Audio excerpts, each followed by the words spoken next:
శివాయ. శివానంద లహరి 43వ శ్లోకం. ఈ 43వ శ్లోకంలో ఆదిశంకరాచార్యుల వారి కవితా ధోరణి ఎంత అందంగా ఉందంటే, అంత అందంగా చెప్పలేనంత అందంగా, మాటలకు అందనంత అందంగా ఉంది. ఎలా అంటారా? ఆయన కవిత్వానికి మురిసిపోయే సాక్షాత్ పరమశివుడు శ్రీశైలంలో ఆయనకి వచ్చి పాలధారని, పంచదారని ఆహ్, తో అభిషేకం చేశారని ముందుగా మనం చెప్పుకున్నాం ఇంట్రడక్షన్ క్లాస్‌లో. అంత అందంగా ఉంది కాబట్టే కదా స్వామివారు మురిసిపోయారు. ఈ శ్లోకానికి గూడా అంతే మురిసిపోతారంట. ఎందుకంటే ఆయనకున్న అన్ని రూపాలలో అతి రేర్‌గా కనిపించే రూపము ప్లస్ బాగా ఇష్టమైన మూర్తి ఇదేనంట. ఆది కిరాత మూర్తి. ఈరోజు ఈ శ్లోకంలో ఆ ఆది కిరాత మూర్తిని చక్కగా ఆది శంకరాచార్యుల వారు అందిస్తున్నారు మనకు. ఆ విశేషం గురించి అందిస్తున్నారు. అదేంటో మరి మనం తెలుసుకుందామా ఒకసారి? సరే. ఇప్పుడు మనకి పాండవులున్నారు కదా! ఆ పాండవుల్లో ఒకడైన అర్జునుడు ఇక్కడ కురుక్షేత్ర యుద్ధంలో అందరిని ఓడించాలి అంటే ముందుగా పాశుపతాస్త్రం కావాలి. ఆ పతాస్త్రం కావాలి అంటే ఎవరికి? పూజ చేయాలి. కృష్ణుడు చెప్పాడు. శివుడికి నువ్వు పూజ చేసి ఆ పాశుపతాస్త్రాన్ని పొందు అని చెప్పారు. అనగానే అర్జునుడు వచ్చి శివుడు గురించి తపస్సు చేస్తూ ఉంటాడనమాట. ఈ విషయం దుర్యోధనుడుకు తెలిసిపోతుంది. ఏమని? పాశుపతాస్త్రం ఎంత గొప్పదో తెలుసు. మరి అది గాని సంపాదించుకోగలిగితే అర్జునుడు ఇంకేముంది మనల్ని ఓడిస్తాడేమోనన్న భయంతో అక్కడ ఏం చేశాడు? ఒక రాక్షసుడిని వరాహ రూపంలో పంపించాడు. వరాహం అనకూడదు, పంది అని చెప్పాలి మనం. ఎందుకంటే వరాహ రూపం అంటే విష్ణుమూర్తి కిందకొస్తుంది. పంది వేషం వేసుకొని వెళ్ళి అతని యొక్క తపస్సుని భంగం చేయమని చెప్పి మయాసురుడు అనే రాక్షసుని మయుణ్ణి పంపించాడు. ఆ మయుడేం చేశాడు? పందిగా మారి భీకరమైన కోరలతో, అడవి పంది ఉంటుంది కదా! చక్కగా అలా మృగంలాగా, భయంకరమైన మృగంలాగా తన అవతారాన్ని మార్చుకొని అర్జునుడి దగ్గరికి వస్తున్నాడు. అర్జునుడిని సంహరించడానికి. అర్జునుడు తీవ్రమైన తపస్సులో ఉన్నారు. కానీ ఎంత తపస్సులో ఉన్నా కానీ అరణ్యంలో ఇలాంటి తపస్సులు చేసుకునేటప్పుడు తప్పకుండా ఒంటి మీద స్పృహ ఉంటుందంట. అందులోనూ వీరందరూ ఎలా పుట్టిన పిల్లలు పాండవులందరూ చక్కగా మానవ ధర్మం వలన పుట్టిన వారు కాదు. మంత్రోపాసన ద్వారా దేవతల ద్వారా పుట్టారు కదా! కుంతీదేవి మంత్రోపాసన చేస్తే ఒక్కొక్క భగవంతుడి నుండి ఒక్కొక్క బిడ్డను తీసుకుందామె. అలా పుట్టినవారు కదా! ఇంద్రుడి దగ్గరికెళ్ళి మంత్రోపాసన చేస్తే అర్జునుడు పుట్టాడు. వీళ్ళకేంటి? ఇలా శత్రువులు ఎప్పుడైనా దాడి చేస్తూ ఉంటే వారికి వెంటనే శరీరంలో ఇంటిమేషన్స్ తెలుస్తుంటాయంట. అదే అవి శత్రువులు వస్తున్నారు అని తెలుస్తూ ఉంటుందంట. ఎలా? కళ్ళు ఎర్రబడటం, ఒళ్ళంతా మంటలుగా అనిపించటం, సూదులతో గుచ్చడం లాంటి చిన్న చిన్న ఇండికేషన్స్ అన్నీ తెలుస్తూ ఉంటాయంట.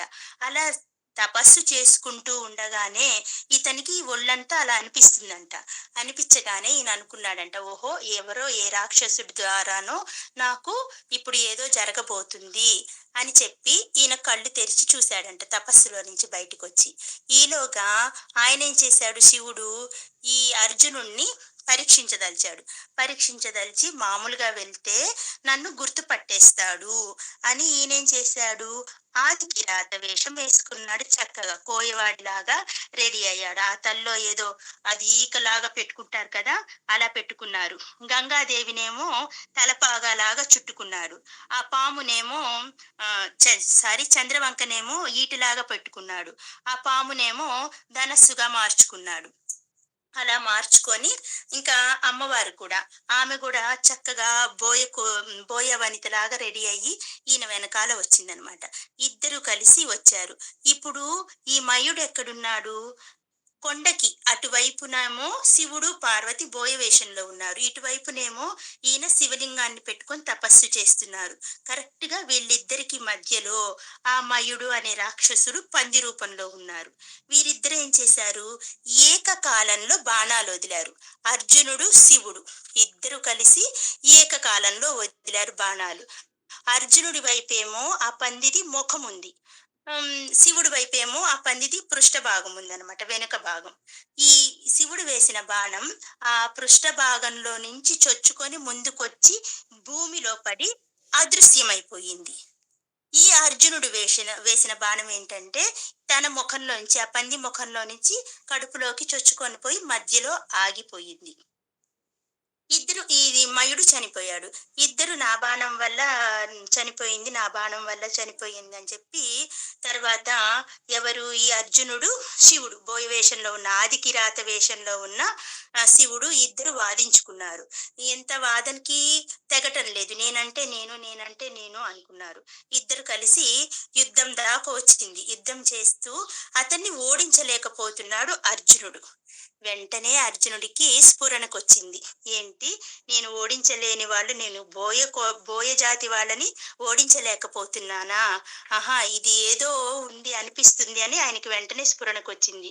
ఆహా! ఈయన మహాదేవుడయ్యుంటాడు. నేను ఓడించలేకపోతున్నాను అంటే అనుకోని అడగగానే ఆయన తన మామూలు రూపం చూపించి పాశుపతాస్త్రాన్ని ఇస్తారనమాట. ఇచ్చిన తర్వాత ఆ అస్త్రంతోనే ఆయన కర్ణుణ్ణి చంపేస్తాడు. అర్జునుడు కురుక్షేత్ర యుద్ధంలో ఈయనిచ్చిన పాశుపతాస్త్రంతో కర్ణుణ్ణి చక్కగా చంపేస్తాడనమాట. అది వేరే కథ, వదిలేద్దాం. ఇప్పుడు ఈ ఆది కిరాత వేషం వరకే మనకు కావలసిన కథ ఈ శ్లోకానికి. ఆ సందర్భంలో ఒకసారి ఎత్తాడు. ఇంకా ఈ సందర్భానికంటే గూడా ముందు అసలు ఆదికిరాత వేషం ఎందుకు ఎత్తవలసింది? ఆదికిరాత మూర్తిగా శివుడు ఎందుకొచ్చాడు? ఈ కథ అందరికీ తెలిసిందే. ఇది కూడా అందరికీ తెలిసిందే. కానీ మనం సందర్భానుసారం మళ్ళీ చెప్పుకోవాల్సొచ్చింది. ఒకనాడు బ్రహ్మదేవుడు సందర్భాన్ని బట్టి సరస్వతీదేవిని తన కూతురుగా మార్చవలసొచ్చింది.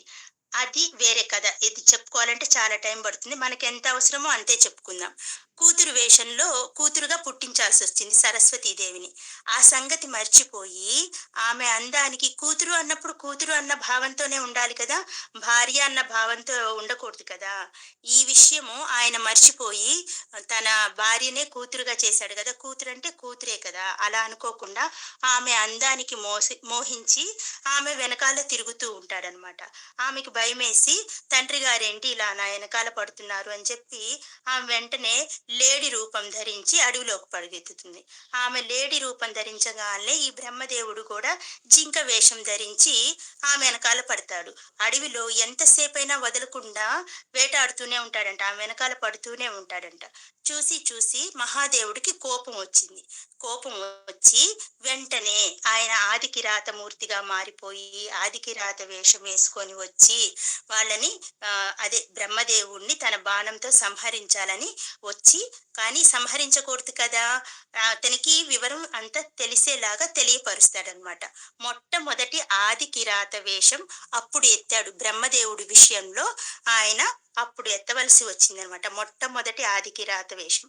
ఆ తర్వాత మళ్ళీ అతన్ని ఆ వేషంలో అర్జునుడు చూశాడు. ఈ 2 మనకి ఈయన గుర్తు చేస్తున్నాడు. ఏమని గుర్తు చేస్తున్నాడు? అలా వాళ్ళ కోసం ఆదికిరాత వేషం వేశావు కదా! మరి ఆ శత్రువుల్ని అందరిని చంపేశావు కదా! ఆ మృగాల రూపంలో ఉన్న రాక్షసుల్ని చంపేశావు కదా చక్కగా! ఇప్పుడు నా మనస్సు కూడా అలాంటి శత్రువులతోనే, అలాంటి మృగాలతోనే నిండుగా నిండిపోయుంది. కొంచెం గూడా గ్యాప్ లేదంట మన మనస్సులో. ఏంటి ఆ మృగాలు? అరిషడ్వర్గాలు, ఇంకా ఇంద్రియాలు. ఇంద్రియ నిగ్రహం లేకపోవటం అనే శత్రువులతో శుభ్రంగా అంతా నిండిపోయిందంట. ఆ నిండిపోయిన మనస్సులోకి నీవు ఆదికిరాత వేషం వేసుకొని వచ్చి, ఆదికిరాత మూర్తిగా వచ్చి, నా క్రీంకారణ్యంలో, నా మనస్సు అనే క్రీకార్యంలో మధ్యలో ఉండు స్వామి. ఈ మృగాలన్నిటినీ వేటాడు. ఇట్లా వేటాడటం వల్ల నీకు లాభమేలే అని చెప్తున్నారు. ఎందుకంట? శివుడికి వేట వినోదమంట. అందుకని చెప్పి నీకు వినోదము లభిస్తుంది, ఇంకా లాభం గూడా లభిస్తుంది. నీకు ఆదికిరాత మూర్తి వేషం ఇష్టం కదా! నువ్వు ఇంకేదన్నా అడవికి వెళ్ళావనుకో, నీకే ప్రయోజనం ఉండదు. ఇన్ని జంతువులు నీకు దొరకవు. నా మనస్సు అనే అడవిలో మాత్రం కావాల్సినన్ని జంతువులున్నయి. వాటిని నువ్వు యథేచ్ఛగా వేటాడుకోవచ్చు. దానివల్ల నీకే లాభం. చూడండి, అడగటంలో గూడా ఎంత గడుస్తానో చక్కగా రిక్వెస్ట్ చేసే స్టేజ్ దాటిపోయింది. ఇప్పుడు గడుస్తనంగా అడుగుతున్నారు. "నువ్వొచ్చావంటే నీకే లాభం మరి చూసుకో" అన్నట్లు గడుసుగా అడుగుతున్నారు. మనం కూడా అంత గడుసుగా కాకపోయినా పద్ధతిగా అడిగేద్దామా? మన మనస్సు అనే అరణ్యంలోకి వచ్చి ఆయన ఆదికిరాతమూర్తిగా కొలువుండాలని మరి మనం గూడా అడిగేద్దామా? ఓం నమః శివాయ.